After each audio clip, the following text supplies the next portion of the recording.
Bradfield 2020 on Sky News is brought to you by our broadcast partner, Walker Corporation, one of Australia's leading and largest private property groups.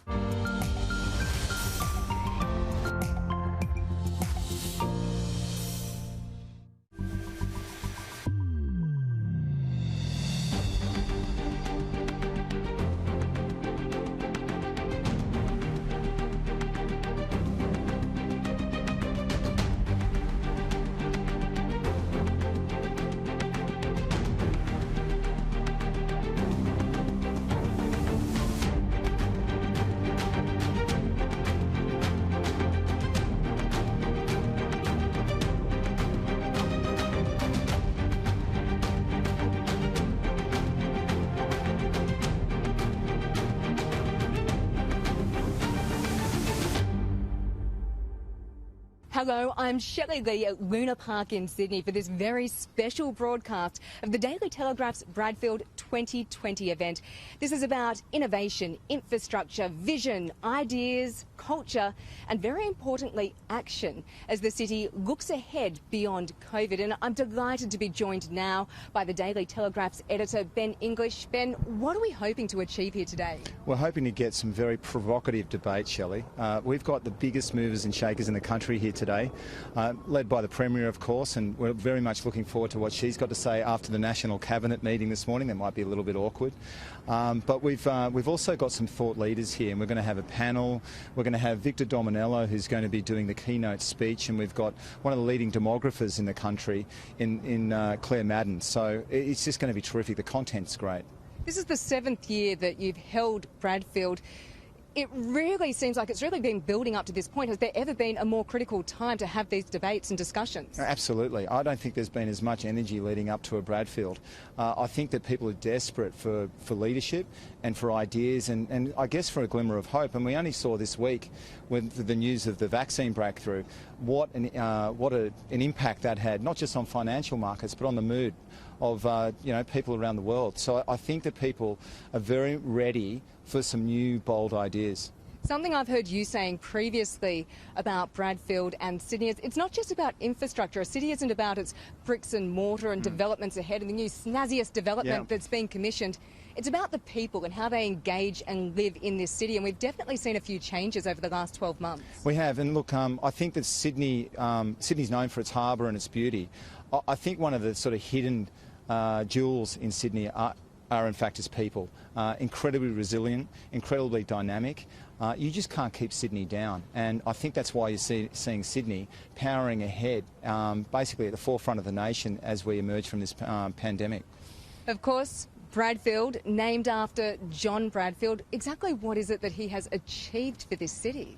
John Bradfield was a visionary. He was a guy who fought a lot of the battles that we fight today. He battled bureaucracy, he battled politics, he battled pandemics, he got through a depression, and through all that he built one of the most iconic infrastructure projects in the world right here. And in fact, where we're standing right now was the works. This is a workstation for building this incredible iconic symbol of Australia, let alone Sydney. And in fact, Luna Park is so apt that we're having the event here today. Luna Park was created for the workers who built the harbour bridge. That's what Bradfield bought. He not only built structures, but he actually inspired people, and he actually made Australians as a nation believe that they could do things. We'll be hearing a bit more from Ben inside later, but now let's go and have a little bit of a closer look at the history of the man who's inspired this event. Dubbed the father of modern Sydney, John Bradfield was actually born in Sandgate, Queensland in 1867. It was education that lured him south to study engineering at the University of Sydney. There he collected multiple academic qualifications and accolades. He was twice awarded the University Medal. He started as a draftsman at the New South Wales Department of Public Works in 1891 and was part of projects including Cataract Dam near Sydney. His work and ideas saw him appointed Chief Engineer for the Metropolitan Railway construction. John Bradfield's plans for the electrification of Sydney's rail network was visionary. It involved a series of underground tracks running beneath the CBD and underground stations inspired by what he'd seen in his travels in New York, as well as the Sydney Harbour Bridge, now one of the country's most iconic landmarks, a road and rail link uniting a divided city. The arch-shaped design earned the nickname the coat hanger, and by the time the bridge was opened to traffic in 1932, it was a symbol of resilience. Construction had taken 8 years and kept thousands of men in work through the Great Depression. John Bradfield's impact reached well beyond Sydney. Other contributions included the Burrinjuck Dam near the Murrumbidgee River, Brisbane's Story Bridge and the Bradfield Scheme, a proposal for an inland irrigation project to drought-proof Western Queensland and parts of South Australia. I think what Bradfield did is show that not only do you need to undertake things for the next year or the next 5 years, but you need to plan ahead for the future. John Bradfield anticipated the needs of Sydney's growing metropolis for generations to come. G'day to everyone attending the 2020 Bradfield Oration. More than ever, this is a conversation Sydney and Australia more broadly need to have, because jobs and infrastructure are our road to recovery. We've never pressed pause on infrastructure, and we can't press pause on Australia's recovery from the COVID-19 recession. Even while COVID-19 bore down, even as the empty buildings and quiet streets of Sydney brought a hush to our city, the machine of progress actually never stopped humming. This government has supported some of Sydney's biggest and most transformative projects. The $5.3 billion Western Sydney International Nancy Bird Walton Airport and its almost $11 billion rail connection. The $3 billion North Connects, which opened earlier this month. And we're working together with the Berejiklian government in New South Wales to fast-track many more important infrastructure projects and plans. This within a national spend on what we're building of $110 billion over the next 10 years. Stimulating infrastructure activity to drive our economy out of recession and create thousands of jobs is a key part of our recovery plan from the COVID-19 recession that was particularly set out in this year's federal budget. The comeback has certainly begun. The thing I like about Sydney, and I've always liked about our wonderful city, is you can never hold it back. And as we invest more and more as a federal government in what's happening in Sydney and helping Sydney realise its future, which it drives, that is met and supported by so much more that comes from our city. And this is so essential because that is what continues to drive the green shoots of progress, the comeback that we are seeing now happen in our city as it really comes back to life. And that is much needed after the terrible thunderclap of COVID-19. I want to thank the Daily Telegraph and Ben English for its continued support of the Bradfield Oration and of Sydney. They are for Sydney. And I also want to thank all of you for rising, like John Bradfield, to the challenge of Sydney's future, for always ensuring that Sydney's best days are always ahead.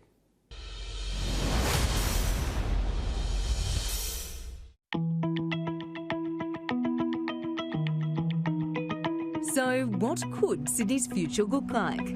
How will we work, live and play in the city for generations to come? If we do not embrace what is the dawn of the fourth industrial revolution, which is digital and technology, then we will be left behind. One outcome of 2020 is the new opportunities as well as challenges for businesses and workers. Working from home this year has been great. For some, like city worker Julie Stinton, it opened the door to decentralising when, after 14 years living in the Sydney suburb of Alexandria, her husband was offered a job in Newcastle.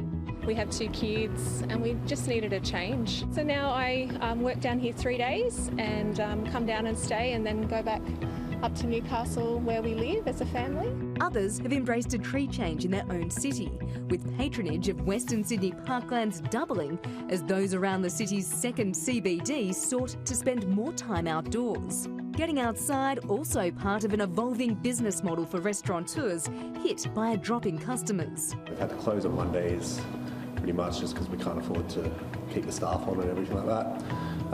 And our lunch rate's down a fair bit, but it's starting to pick up, which is positive. And you don't need DA for seating outside anymore, which has been kind of a godsend.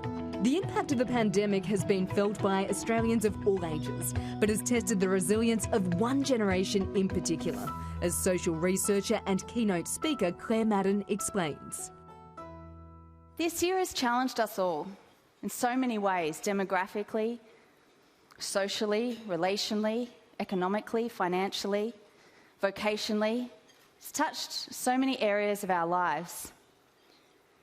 But rather than just defaulting to pre-COVID normal, when things start to open up more and more, what if we took this opportunity as a great reset, as an opportunity to actually see a revitalisation and renaissance of our incredible city of Sydney? What if, as part of the renaissance of our city, we actually continued to ride those bikes that we all raced out to buy during those weeks of tough restrictions? What if we actually had a city where healthy lifestyles were part of how we lived? Perhaps that would start to turn some things around. For example, in Australia, 25% of children and 67% of adults are overweight or obese. That's a trend that's been increasing across Australia. What if this was part of the turning point? That we didn't all have to sit in peak hour for hours every day, because we trust our workers to have flexible hours now. We know it's possible. We take time to be outside in our extraordinary city and great climate that we have. What if from here on we trusted our workers to embrace flexi-working and found a great balance in each of our organisations between working from home and collaborating, coming together in live events or office meetings, but found a good, healthy balance? What if we really used it to rethink what was truly possible? We have 6 generations in our communities, from the builders generation right through to our millennials, who are our Gen Ys, our Gen Zs, and our Gen Alphas, but I think we might rename them Gen Coronials, Generation Coronials, after this. And these younger generations have grown up with everything at their fingertips. They've been a just Google it generation. They don't remember the days of dial-up, when Netscape Navigator looked like that. Do you remember that? And when you had a whole lot more patience than you do now, because signs like this used to come up. Estimated time left, just 39 years to download that document. They've created a whole new language, and I don't know if you can work out any of these words on the screen that this generation use, but I'll give you a clue. Anyone guess what Rona is? The Rona, it's coronavirus. There's SMH, it's not a newspaper, it's shaking my head. And POS is not point of sale, it's parent over shoulder. So if they're on a device and their parent looks over, that's what they'll type to their friends.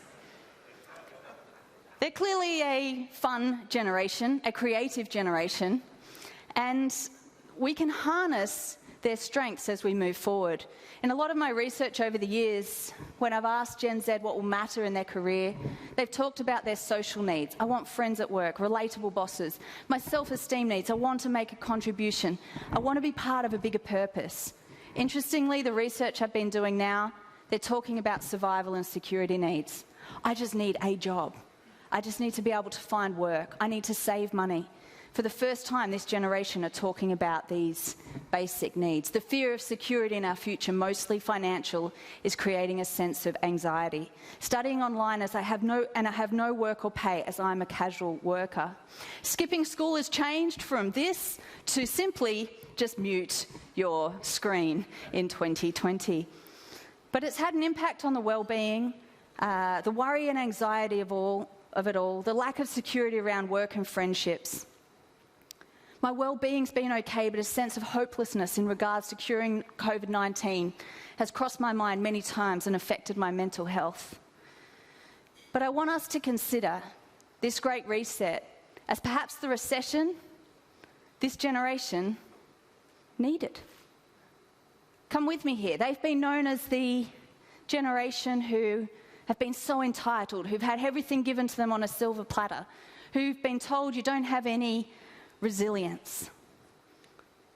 But what if this was a turning point where we harness their passion, their desire to make a difference, their tech-savvy skills, their entrepreneurial mindset, and we harness those young minds to see an explosion of innovation in our city, a renaissance of the arts, a place of true innovation coming from those emerging young minds. We admire the Builders' generation for their work ethic and what they did in building our city post-World War II.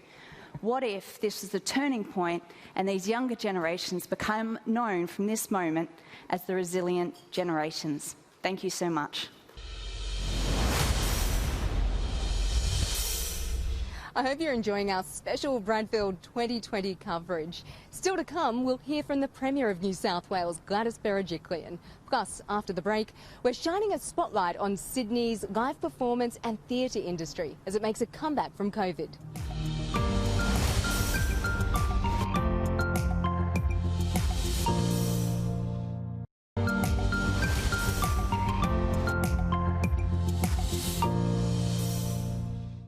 Welcome back to Bradfield 2020. As Sydney looks to come out of its COVID-induced coma, the revitalisation of the city hinges on several key factors. One of these, infrastructure, both physical and digital, will be a key part in bringing Sydney-siders together again. In homage to Bradfield's legacy of connectivity and wisdom and vision, allow me to paint the picture of a new New South Wales.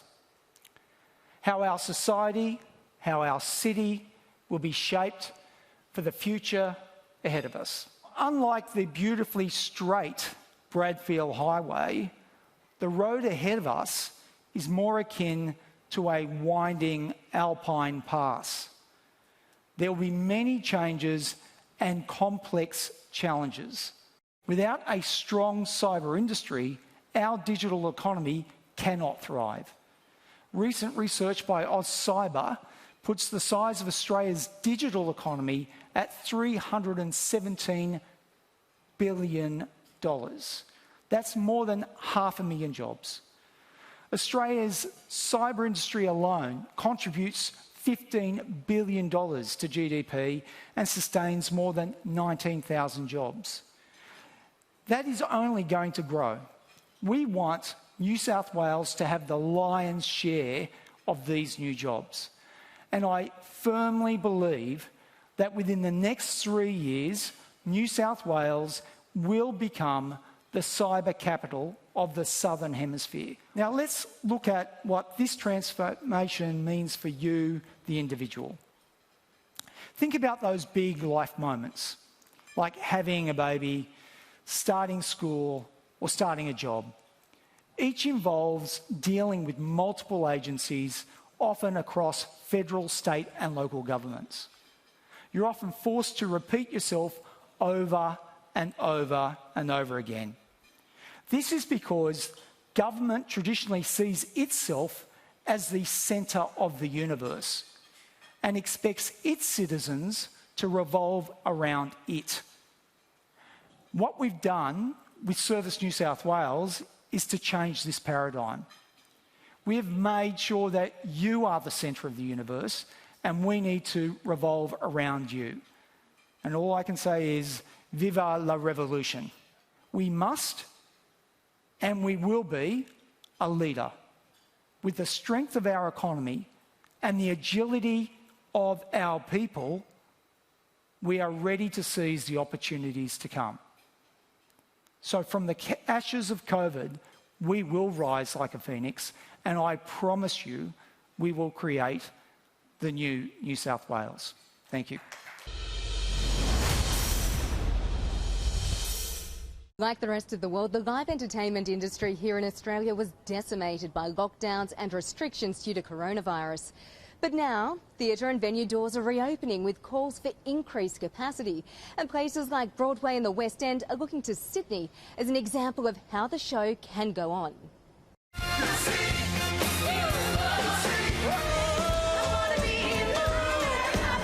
Live entertainment. It's a big, bold $2.5 billion industry in Australia, but due to COVID, stages went silent in March and nearly 80,000 workers lost their jobs. We've had artists, creatives, crew, vendors all not working, and it's had a devastating effect on the live entertainment industry. It's really heartbreaking. I've watched a lot of my friends lose their work and most of all lose their ability to create. This month marks the start of a major COVID comeback in New South Wales. Theatre doors are reopening for musicals, and the Great Southern Nights initiative is bringing a resurgence of live music across the state. 1,100 gigs all around New South Wales. 320 venues across 130 towns, from the cities to the coast, north and south, all across this great state. 2,500 artists will be playing shows, and it's just awesome that we can get so many of those acts back to work. Despite the year that's been, producer Michael Castle and his team have remained focused on the year ahead, getting the Australian production of mega-hit musical Hamilton ready to launch at the Sydney Lyric in March. But the impresario is adamant it can only happen if the theatre is open to full capacity. Something like Hamilton has been 5 years in the making. These shows only work when you are performed financially and artistically when you are performing to 100% capacity. It's just not economical to be reducing the number of people in the theatre each night. With how New South Wales is faring, I think we're certainly on the path to opening up our theatres to capacity.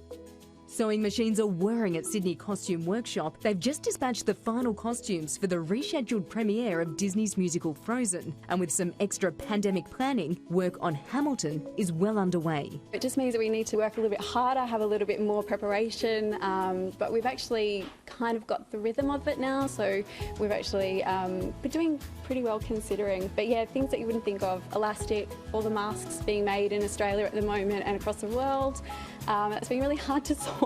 It's one of the only costume workshops in the world able to reopen. And when Hamilton debuts, it could be the only major Broadway production playing anywhere across the globe. We've got a lot of friends in both the West End and Broadway who are kind of looking at us as a bit of a beacon of hope. The eyes of the world are on us. There was a meeting this morning in New York of the Broadway League, which is every member theatre and producer, and they spoke about Australia, saying, look, Australia's kind of guiding the way. After months of relying on digital distractions, the appetite for live entertainment is bigger than ever. It's now become the biggest selling musical ever to be staged in Australia. It's anticipated that $84 million will be generated into the New South Wales economy from the run of Hamilton, and 130,000 people are expected to travel from intrastate or interstate to come and see the show. No matter how many online Zoom gigs you can see or you'll be involved in, it's just not the same about being there amongst your community. New South Wales and Sydney seeking to expand that community, throwing open their arms and venue doors to a potential new wave of tourism.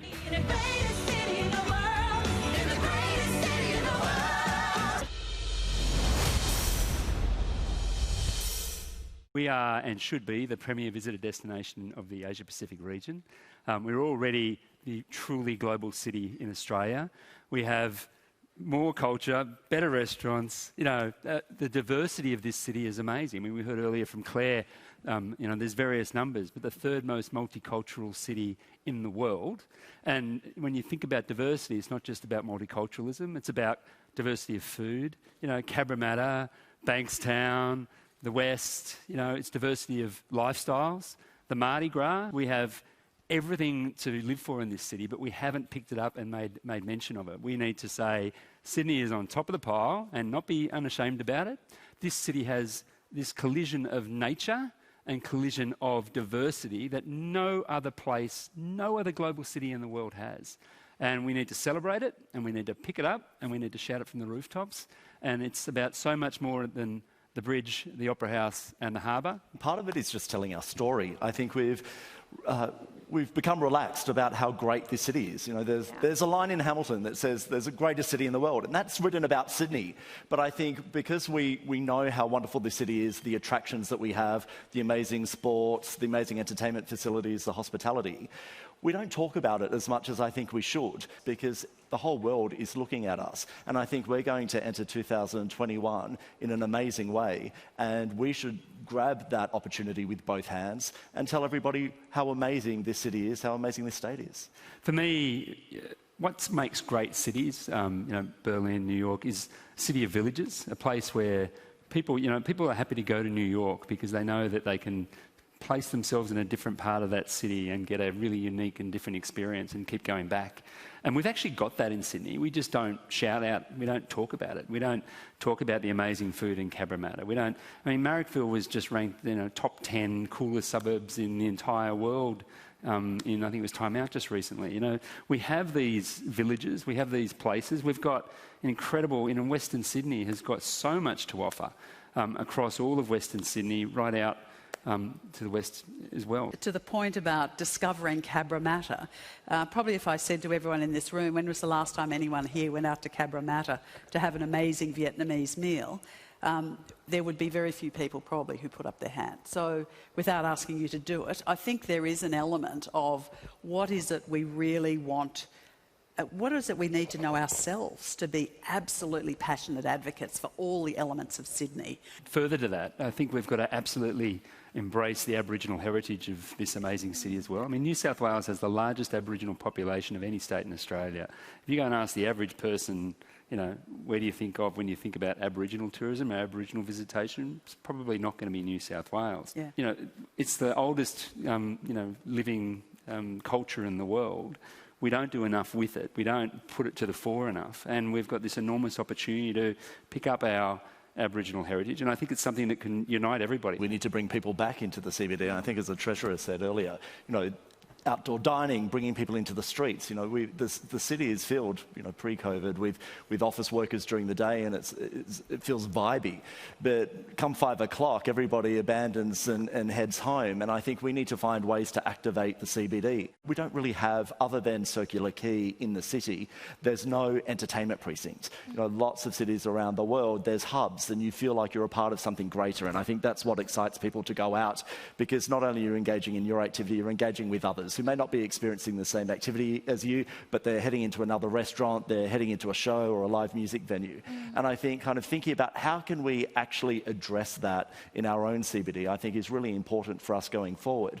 Because to be a truly global city, which we are, we need to be able to provide that entertainment at all times of the day and night. We've always presented ourselves as we're beautiful and brash, which is the reason people see us as being arrogant about the city. But actually we're a city with deep soul. Amazing entertainers, great theatre, amazing art galleries, communities that do, that have festival after festival after festival in different sorts of communities. It's Diwali this weekend. There's so much going on that and this is the complacency piece I think that people reflect on. We get lazy and complacent because we look good. And we need to just dig a bit deeper and find those elements of what we do really well, whether it's our history, it's our Indigenous heritage, it's our art, it's our theatre. Those elements of the city come together to ultimately make us one of the greatest cities in the world.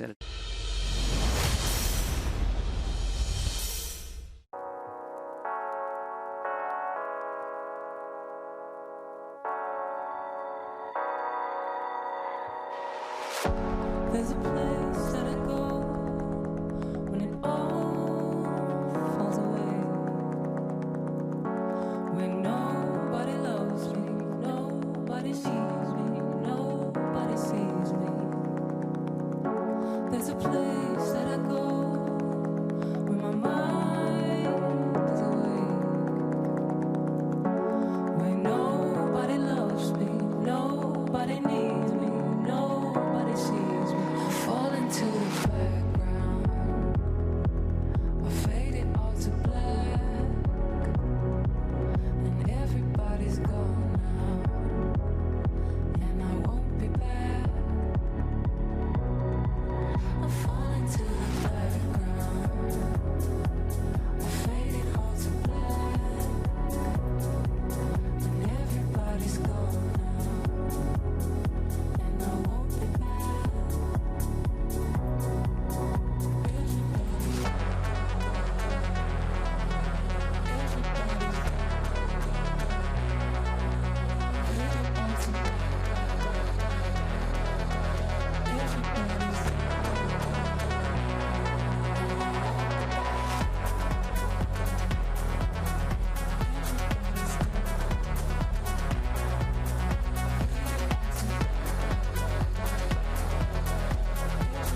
everybody's gone. And I won't be back. I fall into the background. The faded hearts are black. And everybody's gone. And I won't be back.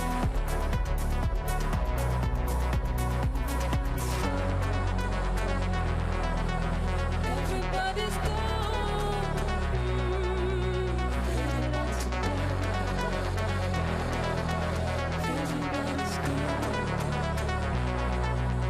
Everybody's gone. Faded out.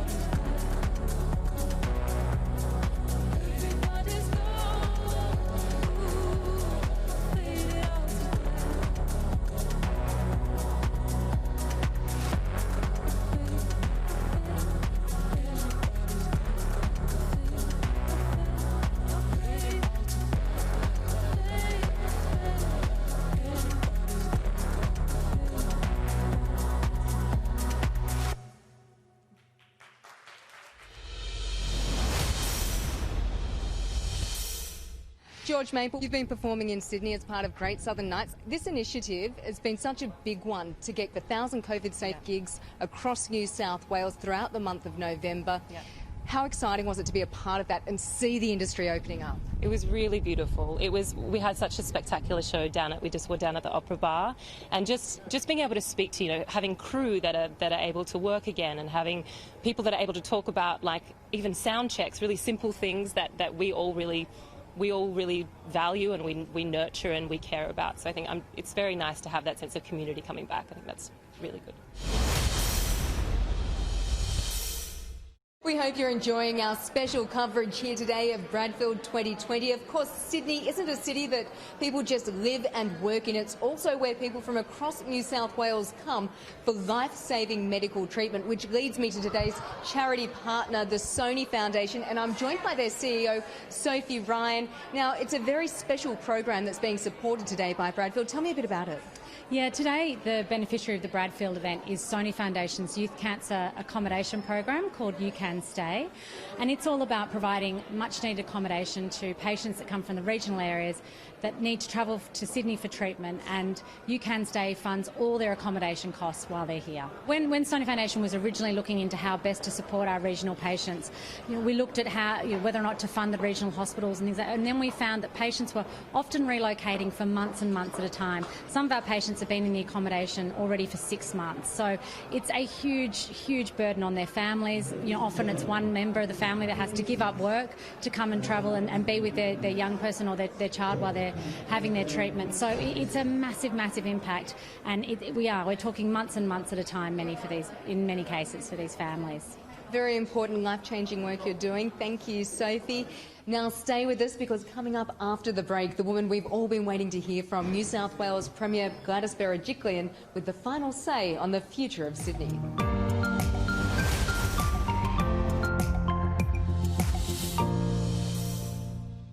Bradfield 2020 on Sky News is brought to you by our broadcast partner, Walker Corporation, one of Australia's leading and largest private property groups. Welcome back. Now it's time for one of the most anticipated parts of today's Bradfield 2020. Ben English sitting down with the woman who helped steer New South Wales through a pandemic and now has her eyes firmly set on seeing Sydney stride into the future. New South Wales Premier Gladys Berejiklian. I'd like to welcome to the stage the Premier of New South Wales, Gladys Berejiklian.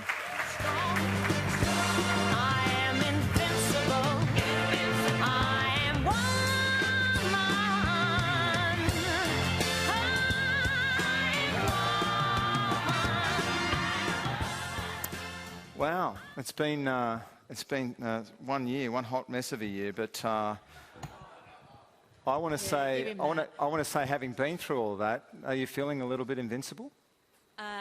No, quite the contrary. I think when you're in the middle of a pandemic, every single day is a battle, every single day is a challenge. And before we get into the nitty-gritty, Ben, can I thank everybody in this room, because some of the names you've mentioned, the people I'm looking at, have been absolutely instrumental in the success of New South Wales. It's not been government, it's actually been community and our business and other stakeholders who've really told us what they need, and we've tried to step up and meet those challenges. So I just wanted to thank everybody here for their efforts. Well done. I think that's a theme that we've heard a lot today about a much stronger partnership than ever before between all the key stakeholders, not just government. It's not government separately, business separately, other leaders. And I'd like to say in a biased way and an immodest way that even before COVID, we based what we did on collaboration. We knew that you can't be a successful government, you can't build stuff and get better services unless you have that collaboration between community, business and government and all non-government entities, and that's what we've strived to do. And COVID has accelerated our ability to do that.